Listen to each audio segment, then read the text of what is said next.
ज्ञानाञ्जनशलाकया चक्षुरुन्मीलितं येन तस्मै श्रीगुरवे नमः।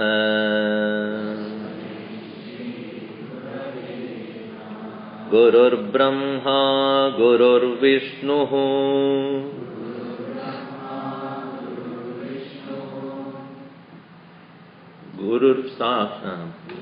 Gurudev. Suddenly comes a blank.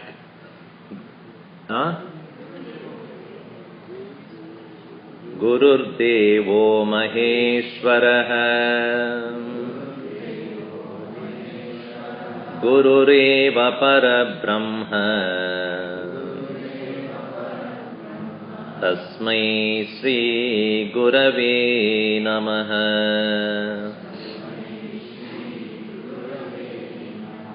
Stavaram Jangamam Vyaptam Yatkinchit Sacharacharam Tatpadam Darshitam Yena Tasmai Shri Gurave Namaha. Chinmayam Vyapiyat Sarvam Trailokyam Sacharacharam Tatpadam Darshitam Yena Tasmai Shri Gurave Namaha. Sarvashruti Shiroratna Virajita Padambujaha Vedantam Bujasuryo Yaha Tasmai Shri Gurave Namaha.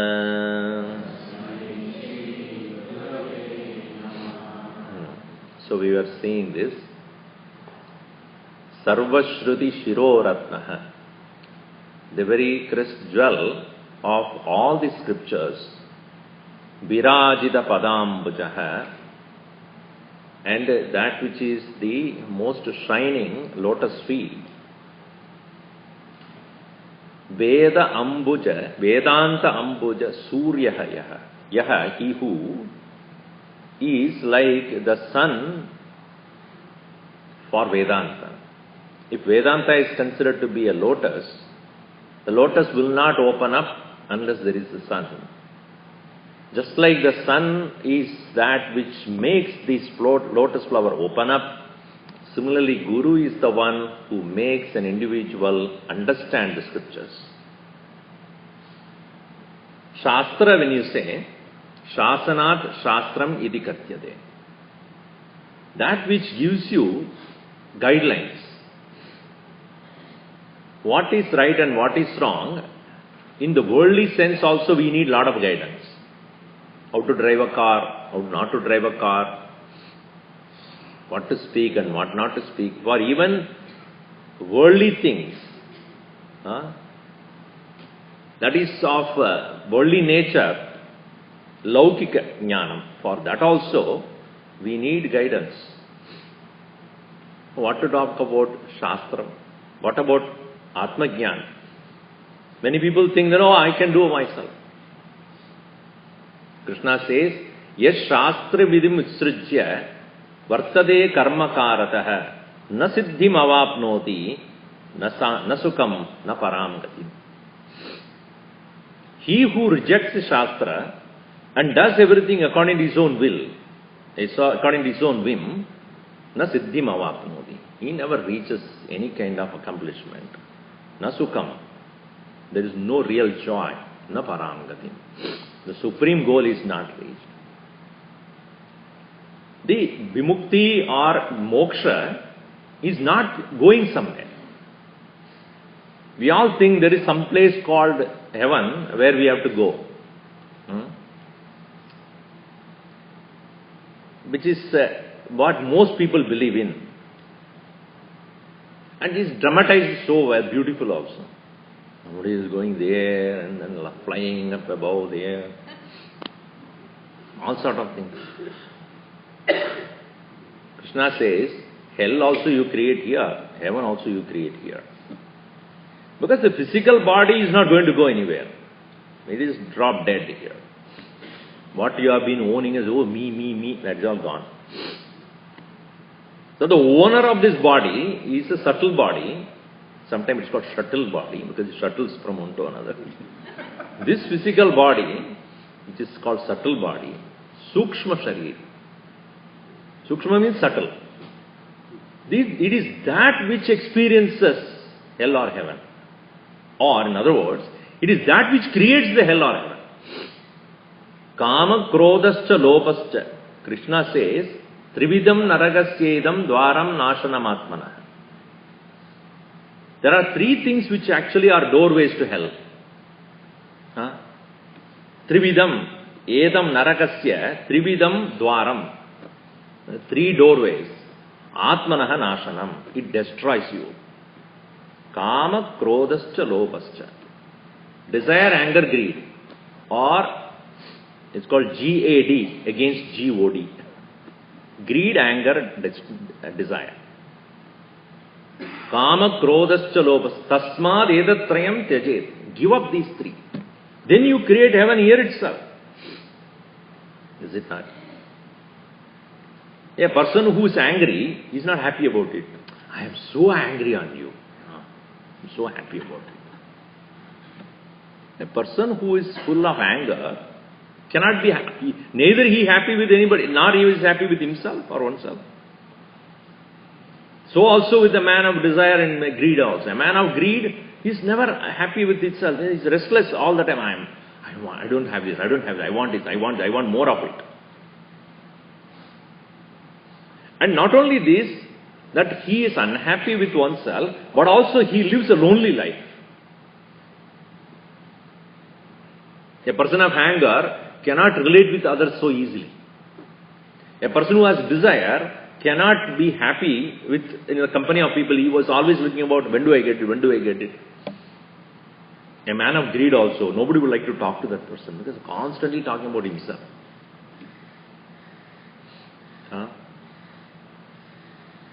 That's why Krishna says, Eter vimukta kaunteya tamodware tripir naraha. This is tamodwara, the doorways to darkness. A person of greed, anger and lust or desire, such a person lives in darkness.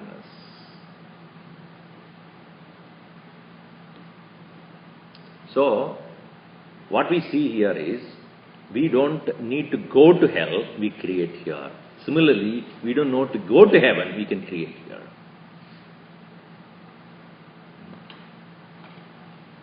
So one who is able to get rid of this in this very life itself, he not only creates heaven for oneself, but he creates heaven for everybody around.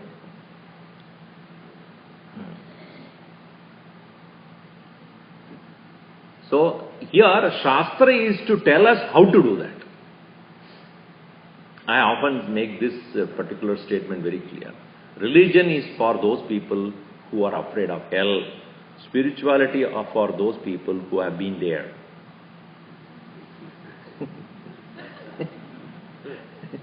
And they know what it is. They don't want to go anywhere there anymore.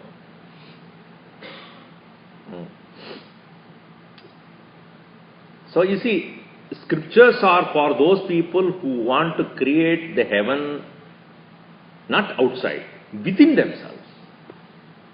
And therefore, there is certain rules of do's and don'ts. When you want to reach a goal, then only the rules will apply. If you want to play a game, then the rules will apply. If you don't want to play a game, you sit there and enjoy anybody playing anything. Rules apply to a person when you have something to reach. A river which is flowing has banks, two banks, right? These two banks of the river guide the river to wherever it needs to reach. If the banks are not there, there cannot be any river then. Water will be spread out everywhere. In the same way, when our life has a course reached to a point of emancipation or liberation, then there is a guideline there. Shastra. And it is not said, you do this, otherwise you go to hell. It is not like that. Think about it. Upanishads are not, thou shalt do it, otherwise you go to hell. When the fellow will listen to it, then I will reach you there, I will meet you there. It is not that if you don't do that, you will just suffer in the hell. It is not like that. You create it. It's a conversation. The teacher has to explain why he is saying that. The student has every right to ask that question. And the teacher cannot answer, that means he doesn't have that experience. A man who has experienced this, will he have any doubt about what he says? Only when he has merely read the scriptures and then he has just by-hearted and then just repeating it all the time. And you ask him a question, he will have no answers to it. I don't know, that's what the book says.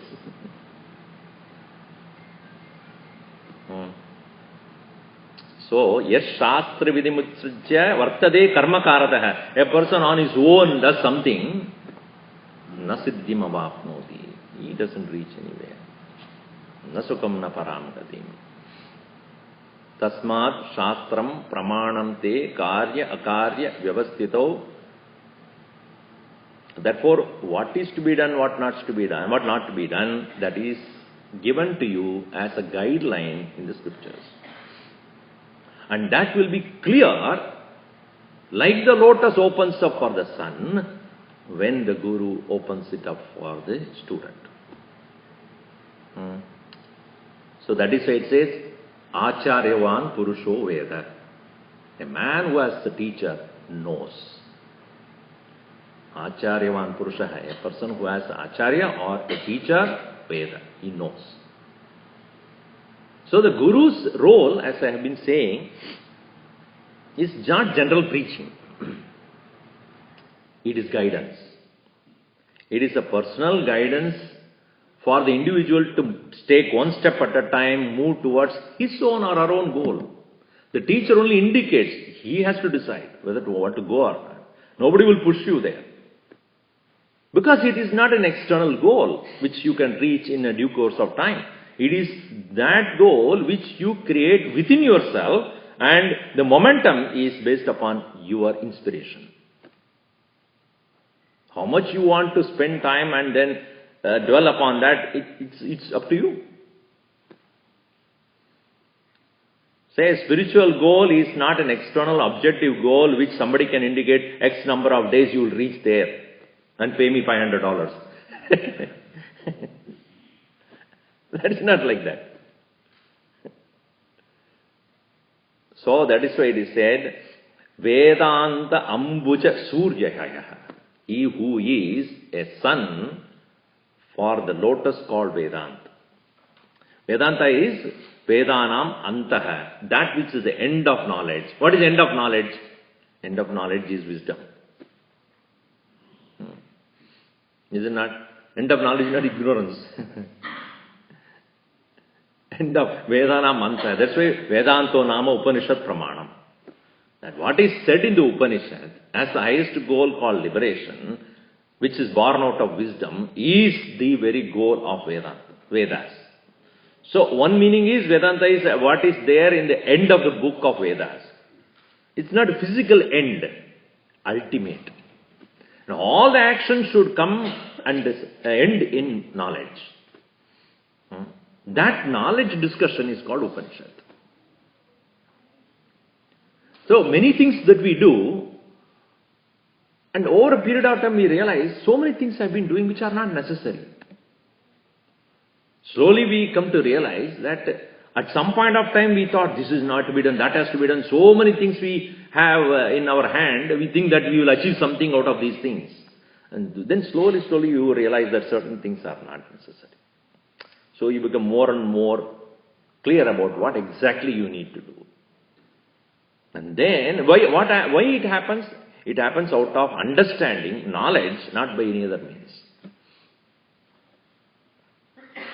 There are people who go, I want to go to Tirupati, I want to go here, I want to go there, so many places. And then you realize, the God is everywhere the same. That slowly dawns on one person, slowly, okay, this one deity, which I take it as my own Ishta Devata, meditate and contemplate, pray, and then you just narrow down to one, and this simple practice, meditation and contemplation, conversation with the Lord, prayer, and slowly you realize that I don't need to go anywhere. It is there in my own heart. So, all actions, sarvam karma kilam partha jnane parisamapyate. Only when the knowledge takes place, karma comes to an end. That discussion is in the Upanishad. That is called Vedanta. There is no crash course here. So people who are still karma oriented, they don't find it relevant to them. Oh, I have to do this, I have to do this. So mind is so variegated and disturbed, you will not find taste in the knowledge. But those who understood the limitations of action, they realize the relevance of knowledge. So that Vedanta requires that opening up. That's what, as last session also I said, he who has devotion to the Guru, as much he has devotion to the one's own God, such a person, the knowledge just will open up itself. Yasya deve parabhaktihi tata yata deve tada guru tasya esha kaditahi artaha prakashante mahatmana. And it opens up to such a person who has devotion to the teacher. Again, the devotion is not any kind of blindness. It is not, whatever teacher says is right. Our Gurudev used to say, longer the beard, greater should be your doubt. You better ask him, why are you saying this? Tell me, explain to me.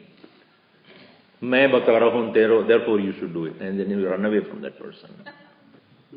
Because if he can't explain, that means he doesn't know. Is it not? So, here it is said, Sarva Shruti Shiro Ratnaha. Sarva Shruti Shiraha. Shruti Shiraha means Mahavakyas. The great statements that are there, that is his Ratnam. He lives by that great statements of Aham Brahmasmi, etc. Virajita Padam Bujaha, whose feet are thus being worshipped. Because the teacher's feet are worshipped by the Vedas themselves. Because he stands on it. Meaning, he stands according to the Vedas. What is taught there? Vedantam Buja Suryo Yaha Tasmai Sri Gurave Namaha. Continuing, he says, Chaitanya Shashvata Shantaha Vyomatito Niranjanaha Bindunada Kalatitaha Tasmai Sri Gurave Namaha.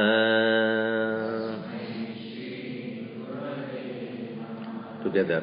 Chaitanya Shashvata Shantaha Vyomatito Niranjanaha Bindunada Kalatitaha Tasmai Sri Gurave Namaha. Now, here it is said that the nature of all of us is Chetana.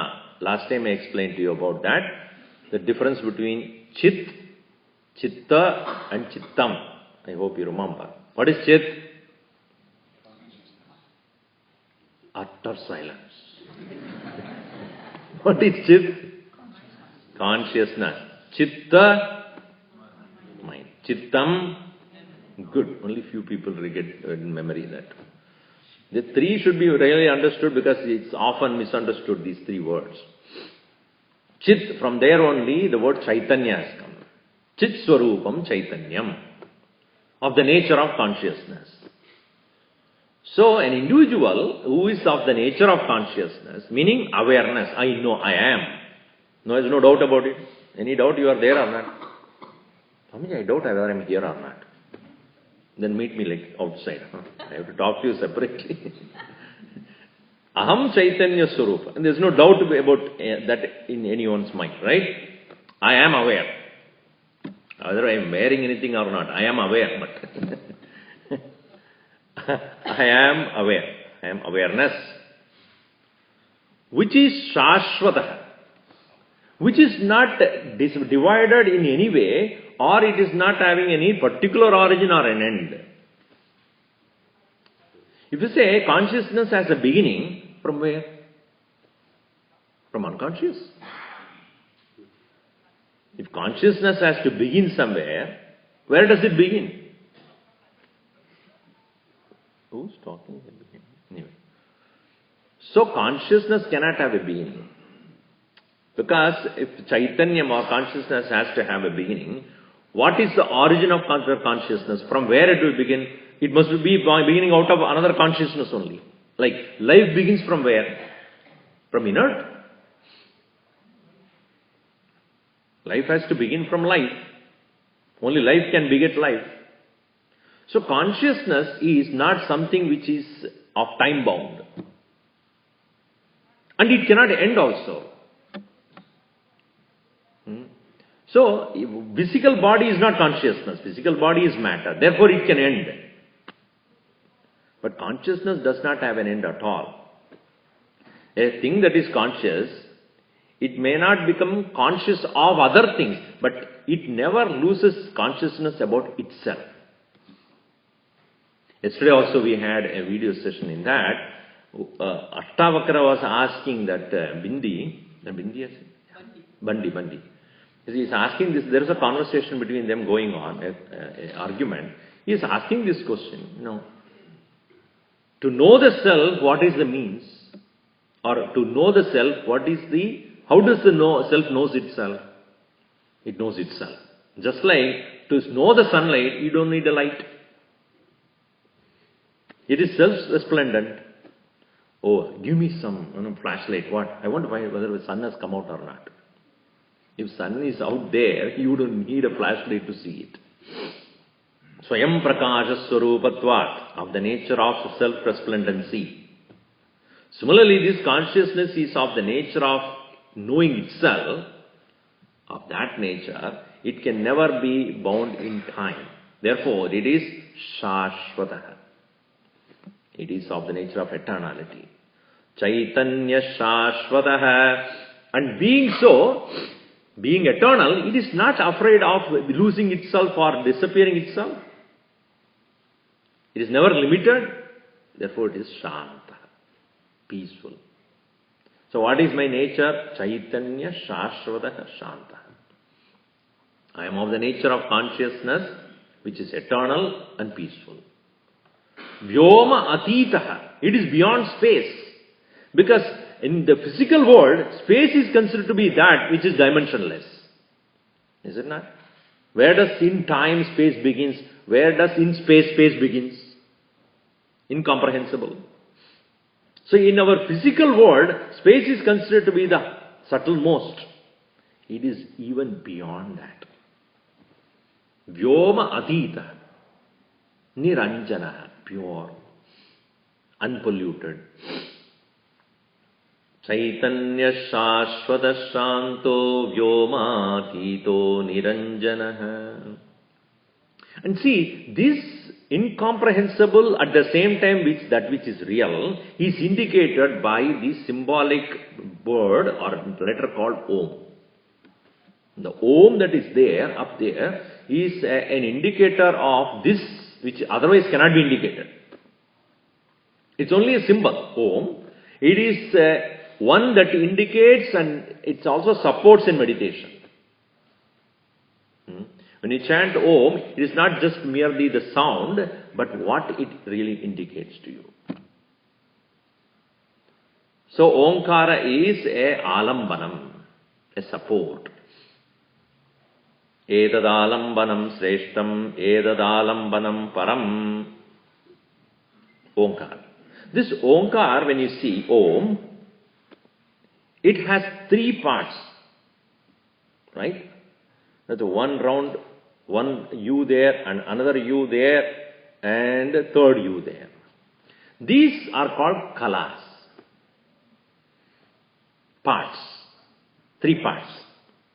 Representing waking state of consciousness, dream state of consciousness, and deep sleep state of consciousness. Three parts. Waking, dream, and deep sleep. Which we go through every day. Some of you are in one of them. I hope. Some people go back and forth, back and forth. Swami is saying something, let me... So, waking, dream, sleep. Waking, dream, sleep. This is where we are. So, consciousness is of the nature of going through the experience of dream, deep sleep, and waking, dream, deep sleep. Right? But that consciousness is present in all the three of them, and therefore, it is not one of them. If it is in the dream and not there in the sleep, or in the sleep it is not there in the waking, or in the waking not in the sleep, then you will not remember. Do you remember you slept? Yes or no? No, somebody told you. You dreamt. Yes? Do you know, or somebody has to tell you? Are you awake now? Do you remember, or somebody has to tell you? So I am there in all the three states, so therefore I cannot be lodged and conditioned only in one. I am on all the three. Therefore, you are all the three means what? You are common in all the three. You are the same in all the three. So the experiences that you went through in these three are totally different from each other.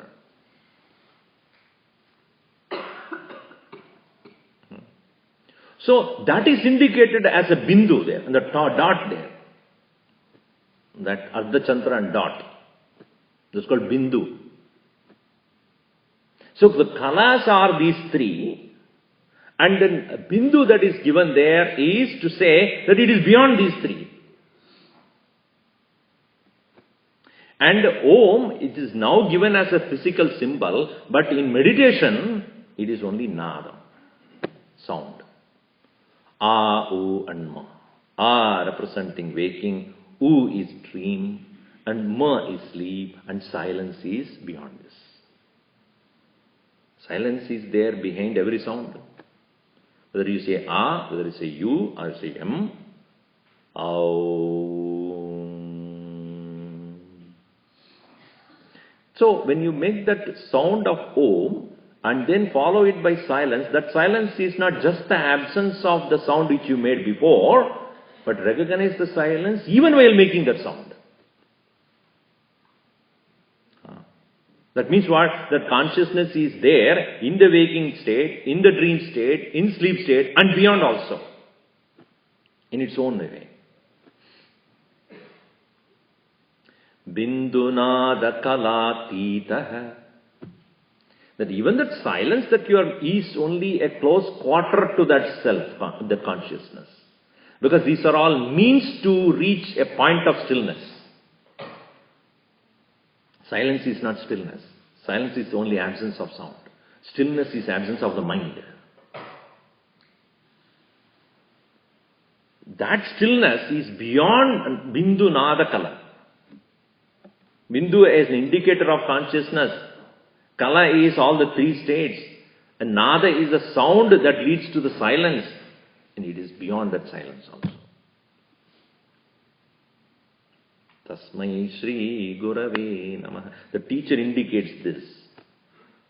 And teacher stands there in that stillness and invites us. Come on, reach me. Gurudev used to say, close your eyes and look for me. I'll be there. In meditation, go into that deeper stillness and look for me. I'll be there to welcome you. Because it is that which is beyond any objective comprehensions. And when one gains that insight and then meditates with keeping aside all other thoughts and goes beyond even the sound to that silence and then to the stillness, one meets the Guru there as the pure awareness. चैतन्यः शाश्वतः शान्तः व्योमातीतो निरञ्जनः बिन्दुनादकलातीतः तस्मै श्रीगुरवे नमः. Now, every verse is so beautiful, and only when you start thinking about it, and the students also learn, but they don't know the meaning. But I think that you should know the meaning. Then you will be able to say with meaning, with understanding, and it leads you to meditation. Om sarve bhavantu sukhinah, sarve santu niramayaha, sarve bhadrani pashyantu, ma kaschid dukkhabhat bhavet. Om shanti shanti shanti. Harihi Om Shri Gurubhyo Namaha. Harihi Om.